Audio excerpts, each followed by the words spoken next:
In this video, we're going to talk about rules for making decisions in groups.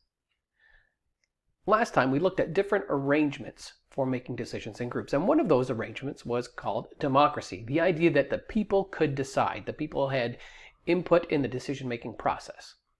Problem, however, is there are different ways to operationalize that decision-making process. There are different rules, different thresholds, and different procedures for making those kinds of decisions.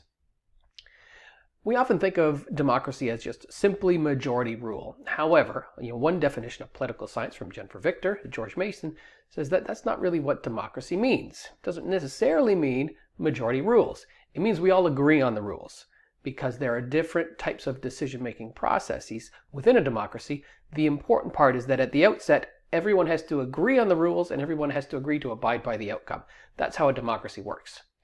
So what are those rules? Well, there is the sort of simplistic, common way of interpreting this as the most votes wins. That type of decision rule is called plurality. If we're choosing boxes of cereal, if we're choosing brands of cereal for everyone to consume, we've got the sort of red and white box, the yellow box, and the blue box. In this polity, with the three different options, we've got the blue box as being victorious. They've got 10, they've got the most votes, they win. They win under a plurality decision rule. However, problem that can sometimes occur with plurality decision making is that C is not the most popular option. In fact, 14 people, when you consider A and B, when you add those two numbers together, 14 people picked anything but C. So in a plurality decision rule, it's always possible that the majority of people will not want the thing that wins. And so that can pose problems. But plurality, one benefit is that it's easy. You just take a vote and the most votes wins. To overcome the plurality problem, you could opt for a majority decision rule. And that means over half of the people must agree on the eventual choice. And very, very simply, 51%. If you've got 50% plus 1, that's it. That's over half. That option would win. So in the plurality decision model, we would need to find a box of cereal that at least 50% of the people, 51%, agreed was the correct choice. That's a majority threshold for decision making.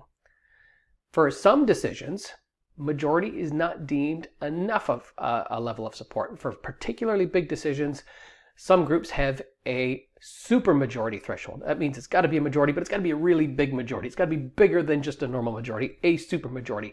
And that threshold could be anything. It could be 60%, it could be 65%, sometimes it's 2/3, 66%. Whatever that is, let's say it's 60 or 65%, that is a much bigger threshold to make. But the thinking is that if it's a supermajority threshold, you will only implement the policies that enjoy broad and intense support. In Canada, there have been referendums on whether Quebec should leave Canada. These are provincial referendums within Quebec. And one argument around that decision making was what should be a good threshold for one province to leave a federation. Should simple majority be enough, or would supermajority be required? In the United States, the American system, to amend their constitution requires a very high supermajority threshold. The thinking is this is not the kind of thing you want to do haphazardly. Everybody must be on the same page, or at least close to everybody. A supermajority of the people should be in favor of it before you pursue. Now, some things require even more than that. Some decisions require unanimous consent or unanimity. That simply means 100% of the people in the group need to be on board with that decision.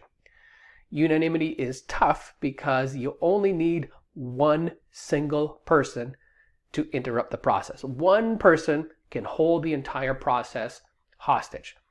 In the United States Senate, there is a unanimous consent provision that they can speed by and do things quickly if there is unanimous consent in the chamber. Well, in a chamber of 100 senators, all you need is one senator to say, nope, I disagree, and they can stop that process. They can interrupt. They can hold out for favors. I won't let this go unless you give me something in return. So unanimity, everyone agrees, but it can be subject to hijacking by only one person. Another decision rule that is tries to achieve a broader agreement is called consensus. Consensus simply means that everybody is okay with the outcome. It's not the same as unanimity, where everybody must agree or we don't do it. Consensus, the idea behind consensus decision making is that we keep deliberating and we keep talking until we find an outcome that everybody is okay with. It may not be the best outcome, but it's something that everybody can live with. Many indigenous models of decision making incorporate consensus style decision making.